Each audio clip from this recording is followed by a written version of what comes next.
YouTube पर पहली बार यूनानी का एक ऐसा चैनल जिसमें फ्री लेक्चर के साथ नोट्स का PDF भी अवेलेबल है।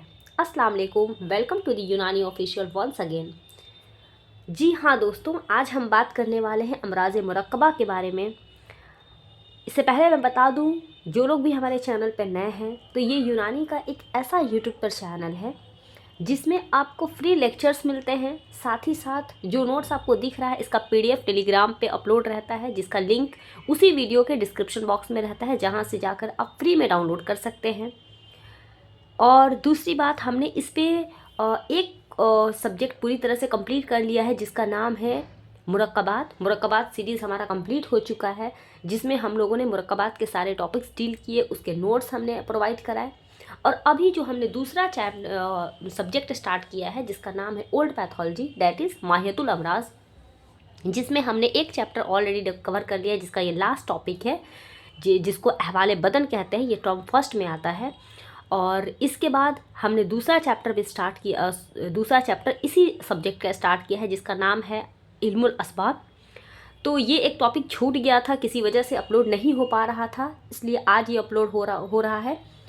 तो अमराज मुरक्कबा होता क्या है? इससे पहले हमने अमराज मुफरद पढ़ा था। जो लोग भी अमराज का टाइप्स यानी कि टाइप्स ऑफ डिजीज़, यूनानी पोर्शन से जो टाइप्स ऑफ डिजीज़ हैं, अमराज के अक़साम, उसका वीडियो जिन लोगों ने भी नहीं देखा है तो उसका लिंक इस वीडियो के साइड में जो आइकन रहता है वहाँ पे आपको मिल जाएगा। पहले आप वो देख लें सो डैट आपको समझ आ सके कि यूनानी में अमराज के यानी कि डिजीज़ कितने तरह के होते हैं। तो मैं आपको बता दूं शॉर्टली कि दो तरह के होते हैं, मुफरद और मुरक्कब। मुफरद का भी फर्दर टाइप होता है जो कि, और वन मोर थिंग कि अमराज से बहुत इंपॉर्टेंट क्वेश्चंस आते हैं। इनफैक्ट इसका जो क्लासिफिकेशन है उससे बहुत ज़्यादा क्वेश्चंस उठते हैं, यूनिवर्सिटी में उठते हैं, पीजीज़ में उठते हैं, और साथ ही साथ MCQs उठते हैं। तो आप उसे स्किप ना करें, और जो लोग भी नए हैं पहले वो वीडियोज़ देखें सो डैट उनको ये वाला क्लियर हो सके। अमराज मुरक्कबा आज का टॉपिक ऑफ डिस्कशन। इससे पहले हमने जब अमराज मुफरदा पढ़ा था तो हमने उसमें 3 टाइप्स देखे थे, सुए मिजाज, सुए तरकीब व तफरुक इत्तिसाल। ये तीनों ही अमराज मुफरदा के टाइप्स थे।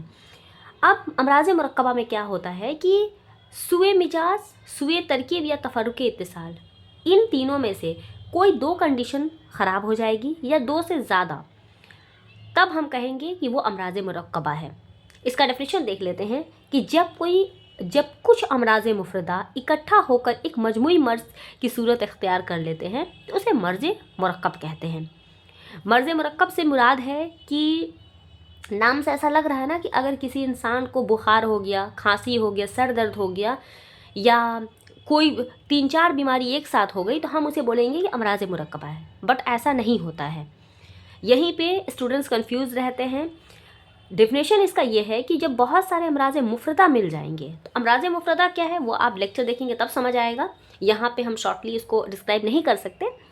तो यहाँ पे डेफिनेशन में याद रखिएगा कि जब कुछ अमराज मुफरदा इकट्ठा होकर एक मजमूई यानी कि एक कंबाइंड फॉर्म में कोई डिजीज़ पैदा करते हैं तो उसको हम लोग अमराज मुरक्कबा कहते हैं।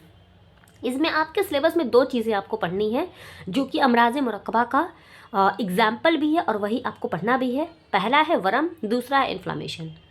तो चलिए सबसे पहले देखते हैं कि वरम क्या होता है। वरम बहुत इंपॉर्टेंट टॉपिक है बच्चों, so you can not skip it. तो सबसे पहले वरम होता क्या है? तो तिब्बे यूनानी में यानी कि यूनानी में आप वरम का ऐसे तो मतलब होता है इन्फ्लामेशन, लेकिन इन्फ्लामेशन एक छोटा वर्ड नहीं है। यूनानी में इन्फ्लामेशन एक बहुत ही बड़े ब्रॉड लेवल पे इस्तेमाल किया जाता है।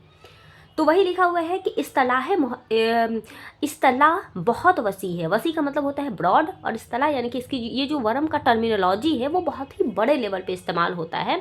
हर तरह के गैर तबई सूजन को या उभार को हम लोग वरम कहते हैं। गैर तबई यानी कि एबनॉर्मल, तबई का मतलब नॉर्मल होता है, गैर तबई मतलब एबनॉर्मल। वो किसी भी शक्ल में हो सकता है, शीला की शक्ल में हो सकता है, नफक हो सकता है, इस्तिस्का हो सकता है। अब वरम जो है वो इसकी जमा होती है औराम। इसमें होता क्या है कि इसको मैंने इंग्लिश में से फ्लो डायग्राम के फॉर्म में लिखा है कि एनी ऑर्गेन ऑफ बॉडी, जिसमें वो कुल्ली हो सकता है, जुजी हो सकता है, एबनॉर्मल मैटर वहाँ पे आएगा, इंक्रीज करेगा, वरम हो जाएगा। सिंपली आप समझो कि वरम आप ऐसे समझो कि कभी कभी होता है ना कि पूरा का पूरा हाथ ही फूल जाता है, पूरे पूरे हाथ में इन्फ्लामेशन हो गया, या कभी कभी ऐसा भी होता है कि हाथ की किसी एक मान लीजिए उंगली में इन्फ्लामेशन हुआ, कभी कभी ऐसा होगा कि पूरा का पूरा हाथ मान लीजिए फूल गया, या ऐसा भी तो हो सकता है कि सिर्फ इस वाले पोर्शन में इन्फ्लामेशन, ये इतना जो जगह है यहाँ पे इन्फ्लामेशन हुआ है। तो वही लिखा हुआ है कि कुल्ली और जुजी, कुल्ली का मतलब होता है टोटल, जुजी का मतलब होता है पार्शियल। तो एनी ऑर्गन ऑफ बॉडी के किसी भी पार्ट में या तो टोटली या फिर पार्शियली एबनॉर्मल मैटर वहाँ पे जमा हो जाता है। एबनॉर्मल मैटर कुछ भी हो सकता है, ये एबीएन मतलब कि एबनॉर्मल मैटर जमा हो जाता है, जिसकी वजह से वहाँ मैटर इंक्रीज करेगा और वर्म का फॉर्मेशन हो जाएगा। ठीक है, अब उसके बाद हम लोग वर्म, बहुत ही मैंने शुरू में ही बोला है कि वर्म को आपको बहुत डिटेल में पढ़ना है, तो वर्म का देख लेते हैं कि इसका जो एबनॉर्मल क्राइटेरिया है इसमें क्या हो, यानी कि एबनॉर्मल क्राइटेरिया यानी कि गैर तबई, इसमें फ्लूइड का एक्युमुलेशन हो सकता है। जब एक्युमुलेशन ऑफ फ्लूइड होगा तो उसकी वजह से शेप और साइज जो होता है वो चेंज हो जाएगा। यहाँ पे नोट करके कुछ बातें आपको याद रखनी है। ये सारी चीज़ें आपको यूनिवर्सिटी एग्जाम में जब आपको वर्म के ऊपर डेफिनेशन लिखने के लिए आएगा तो वो ये सारी चीज़ें आपको उसी में लिखनी है, डेफिनेशन में ये सारी चीज़ें आएंगी। Growth of the body, normal growth अगर हमारे बॉडी का हो रहा है, जैसे यहाँ पे आप समझिए ये क्या लिखा हुआ है, ग्रोथ ऑफ द बॉडी, हमारे बॉडी का जो ग्रोथ होता है नॉर्मली उसका लेंथ, हाइट और ब्रेथ, यानी कि हर एक चीज़ इक्वल अमाउंट पे बढ़ता है। ऐसा तो होता नहीं है कि आपका सिर्फ हाथ बढ़, जैसे आपका एज के साथ सिर्फ आपका हाथ ही लंबा लंबा हो रहा है, आपके पैर, नाक, मुंह वो सब उसी तरह से है, वैसा नहीं होता है। अगर आपका 5 साल में आपकी उम्र के हिसाब से जितना वेट होना चाहिए उसके हाइट के हिसाब से, सेम वैसे ही जब आप 10 साल के होंगे तो फिर 10 साल के अकॉर्डिंग हो जाएगा। यानी कि जो ग्रोथ होता है उसमें हर एक चीज़ इक्वल प्रोपोर्शन में बढ़ता है, लेकिन वर्म में ऐसा नहीं होता है। एबनॉर्मल फ्लूइड का अगर एक्युमुलेशन होगा तो वर्म में चूंकि ना सूए मिजाज, सूए तरकीब, तफरुकी इत्तिसाल, सूए मिजाज यानी कि टेम्परामेंट अगर आपका ख़राब हो रहा है या फिर स्ट्रक्चर ख़राब हो रहा है, तफरुकी इत्तिसाल यानी कि एडहेशन या सेपरेशन हो रहा है, तो ये तीनों में से कुछ भी हो सकता है। इसमें क्या होगा कि शेप चेंज होगा, एडहेशन और सेपरेशन कुछ भी हो सकता है। वही बात यहाँ पर मैंने लिखा है कि जब फ्लूइड का अकोमुलेशन होगा, तो फ्लूइड का अकोमुलेशन अगर हो रहा है तो जाहिर सी बात है वहाँ का मिजाज ख़राब हो रहा है, वहाँ पे मादा का अकोमुलेशन हो रहा है, वो मादा आपकी बॉडी का नहीं है, वो मैटर आपने बाहर से लिया है। जैसा हमारे मॉडर्न कॉन्सेप्ट के हिसाब से भी हम जानते हैं कि मॉडर्न में भी क्या होता है कि आपको कोई भी जो फॉरेन बॉडी होता है, फॉरेन बॉडी को हमारा बॉडी एक्सेप्ट नहीं करता है, तो उसी को यूनानी में हम क्या बोल सकते हैं कि कोई भी एबनॉर्मल फ्लूइड अगर एक्युमुलेट हो जा रहा है हमारे बॉडी के अंदर तो वहाँ का मिजाज क्या होगा, वो ख़राब हो जाएगा। यही तो है, मिजाज ख़राब हो रहा है वहाँ का, तो वहाँ पे क्या होगा, शेप उसका चेंज कर जाएगा। शेप का चेंज करना ही तो तफरुक, ये सूए तरकीब है। सूए तरकीब को मैंने पढ़ाया था कि स्ट्रक्चर में आपका चेंज आएगा। देन एडहेशन एंड सेपरेशन यानी कि तफरुक इत्तिसाल, तो फ़र्क होगा, सेपरेशन होगा, इत्तिसाल, एडहेशन होगा। तो ये आपको वर्म के डेफिनेशन में आपको याद रख, कुछ पॉइंट्स आपको याद रखने हैं, नोट करके याद रखिएगा ऑब्जेक्टिव के लिए कि इब्ने सीना, एबी सीना जिसको बोलते हैं, शेखुर रईस बू अली सीना, इनका ये मानना था, जैसे इनसे पहले जो लोग भी थे यानी कि इब्ने सीना से पहले जो लोग भी थे उनका ये मानना था कि इन्फ्लामेशन सिर्फ और सिर्फ नर्म आज़ा में होता है, यानी कि सॉफ्ट ऑर्गन में ही बस इन्फ्लामेशन होता है। लेकिन ऐसी बात नहीं है। इब्ने सीना ने ये बात क्लियर किया कि सिर्फ सॉफ्ट ऑर्गन यानी कि सिर्फ नर्म आज़ा में ऐसा नहीं होता है, बल्कि सख्त आज़ा के अंदर भी इन्फ्लामेशन होता है, ये बात याद रखिएगा। दूसरा ये कि होता क्या है कि सख्त आज़ा जैसे कि बोन है उसमें न्यूट्रिएंट्स का अक्युमुलेशन होगा तो वो ग्रो करेगा, लेकिन इन्फ्लामेशन दूसरी चीज़ होती है, सबब है। सबब आपका एक्सटर्नल और इंटरनल दोनों में से कुछ भी हो सकता है। इब्ने सीना ने बताया इस्तफराक के बारे में। इस्तफराक का मतलब होता है कि जिन चीज़ों का हमारे बॉडी से बाहर निकलना ज़रूरी होता है वो अगर निकल रहा है, दैट इज़ इस्तफराक। इसमें दो बातें आप याद रखिए, रद्दी मवाद और अच्छे मवाद। अच्छे मवाद जो होते हैं, इस्तफराक, इस यहाँ पर अच्छे से मतलब ये नहीं है कि हमारे बॉडी के लिए जो अच्छा है, वो बात नहीं है।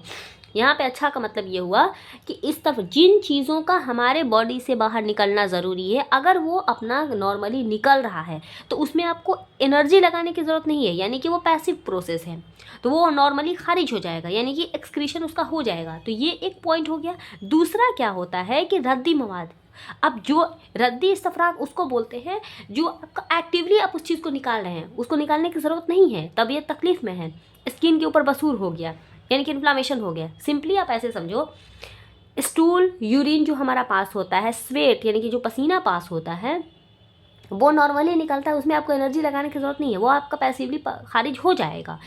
तो वो आपका नॉर्मल प्रोसेस हो गया, इस्तफराग का वो नॉर्मल प्रोसेस है। लेकिन इसमें क्या होता है कि अगर आपके बॉडी पे कोई इन्फ्लामेशन हो गया, कोई बसूर निकल गया, ये तो इसमें क्या होता है कि आपका बॉडी इस चीज़ को निकालना थोड़े ना चाह रहा है, लेकिन एक्टिवली वो चीज़ निकला है जो कि आपकी बॉडी के लिए अच्छा नहीं है। तो ये था इब्ने सीना ने इस्तफराग से के हवाले से कुछ बातें कही हैं। अब हम देखेंगे कि औराम के टाइप और उसके और कॉजेज़, उसका स्टेजेस वगैरह के बारे। इसमें है औराम के अक़साम यानी कि टाइप्स ऑफ इन्फ्लामेशन। जो मॉडर्न पैथोलॉजी है उसमें टाइप्स ऑफ इन्फ्लामेशन आपको उसका डेफिनेशन, उसका आपको जो क्लासिफिकेशन है वो अलग है। यहाँ पे जो लोग भी मॉडर्न पैथोलॉजी पढ़ के आए हैं वो लोग अपने दिमाग में इस बात को क्लियर रखें कि यूनानी का क्लासिफिकेशन और आपके मॉडर्न वाले क्लासिफिकेशन यहाँ पे बिल्कुल ही आपका अलग अलग है। तो आपको यूनानी वाला जब आप पढ़ रहे हैं तो आप पूरी तरह से यूनानी का कॉन्सेप्ट याद रखिए, ठीक है। यहाँ पे जो इन्फ्लामेशन होता है यानी कि जो आराम होता है उसका हम टाइप देख रहे हैं, ये दो बेसिस पे होता है। पहला होता है बलहाज़े मवाद यानी कि मैटर के बेसिस पे आराम के जो टाइप्स हैं वो पढ़ेंगे। दूसरा होता है बलहाज़े कैफियत यानी कि कैफियत के लिहाज से, कैफियत के बेसिस पे दो तरह के होते हैं।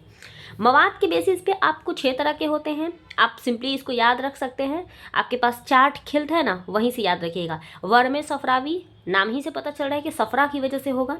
वर्मे बलगमी, बलगम की वजह से होगा। वर्मे दमवी, दम की वजह से होगा। वर्मे सौदावी, सौदावी की वजह से होगा, सौदा की वजह से होगा। एंड वर्मे माई यानी कि ये पानी है, माँ बोलते हैं पानी को, तो वर्मे माई पानी से रिलेटेड है। वर्मे रेही यानी कि गैस से रिलेटेड है। दूसरा आपका यहाँ पे बलहाज़े कैफियत, कैफियत के लिहाज से दो तरह का होता है, वर्मे हार और वर्मे बारिद। वर्मे बारिद को वर्मे गैर हार भी बोलते हैं। इसमें एक एक करके हमें देखना है। सबसे पहले है वर्मे हार। वर्मे हार के हवाले से यहाँ से ऑब्जेक्टिव बहुत उठता है, वो इसीलिए मैंने यहाँ पे नोट करके लिखा भी है, आप इसे याद रखें। वर्मे हार ये दो, इसमें दो तरह की चीज़ें आती हैं। देखिए जो लोग को भी ना ये वाला 6 आप याद रखिए, वर्मे सफरावी, वर्मे बलगमी, दमवी, सौदावी, माई और रेही। तो इसमें जो दम वाला है और जो सफरा वाला है, देखो दम भी गर्म होता है, हार रतब इसका मिजाज है, और सफरा भी गर्म होता है, ठीक है। तो वर्मे दमवी और वर्मे सफरावी ये दोनों को आप वर्मे हार में रख दीजिए। तो वही लिखा हुआ है कि वर्मे हार में और वर्मे दमवी और वर्मे सफरावी आता है, और दोनों ही चूंकि गर्म है तो heat is produce due to infection, infection होगा और इन्फेक्शन के नतीजे में हीट का प्रोडक्शन होगा, ठीक है। इसमें देख लीजिए कि खून और सफरा इसमें मेनली कहाँ पे होता है, तो खून और सफरा वही बात लिखा हुआ है। इसके अलावा हर मादा जिसका जौहर हार हो, ऐसा नहीं है, देखो यहाँ पे दो हमने लिखा है, इसका मतलब ये नहीं है कि सिर्फ औरामे दमवी या मतलब औरामे सफरावी की वजह से ही वर्मे हार होगा, ऐसी बात नहीं है। ये हर उस चीज़ से हो सकता है, हर उस मादे से हो सकता है जिसका जौहर हार होता है, जिसमें अफूनत की वजह से हरारत आरिज हो गई हो, यानी कि जिसका भी जौहर हार रहेगा उसमें ये चीज़ हो सकता है, जैसे मादाए मुतखफ़िया, ठीक है। और इसके बाद आता है, नोट करके आप याद रखिएगा कि खालिस दमवी वरम, मान लीजिए कि सिर्फ दमवी वरम है, यानी कि सिर्फ दम में प्रॉब्लम हुआ है और उसकी वजह से वरम हुआ है, तो उसको हम लोग बोलते हैं फलगमोनी।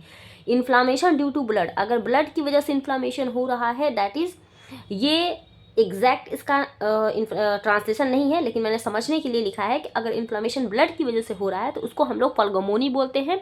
और ये पीजी का क्वेश्चन भी रह चुका है, तो आप इसको ध्यान से देखिए, और ऑब्जेक्टिव में भी यूनिवर्सिटी में पूछा गया है।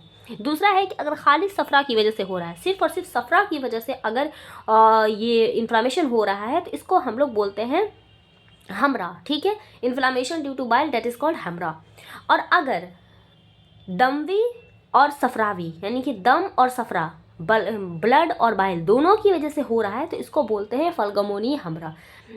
हमरा, यही दोनों को मिला दीजिए, फलगमोनी और हमरा, ठीक है। और इसके अलावा फलगमोनी है, फलगमोनी हमरा है, यानी कि इसके साथ अगर पीप भी पड़ गया है तो उसको हम लोग खराज बोलते हैं, ठीक है, ये याद रखिएगा। इसके अलावा गिल्टियों का जो वरम होता है वबाई माता की वजह से, जैसे ताउन उसको बोलते हैं। इसके अलावा सुर्ख वरम जिस्म पर अगर हो रहा है तो इसको सुर्ख बारिद यानी कि सुर्ख बारा, यानी कि इसको अंगूठे हुए बोलते हैं। मतलब जो गूंथा हुआ आटा होता है ना, उसकी तरह ये दिखता है, ठीक है। तो मेन आपको ये जो 2 पॉइंट मैंने लिखा है, पहला ये खालिस वाला, दूसरा ये गुलठी वाला, ये जो भी नोट करके मैंने लिखा है, ये सारा का सारा आपका ऑब्जेक्ट। नेक्स्ट वीडियो में हम बात करने वाले हैं वर्मे हार के दर्जात के बारे में, जिसमें हम लोग एक एक करके हर एक चीज़ को डील करेंगे।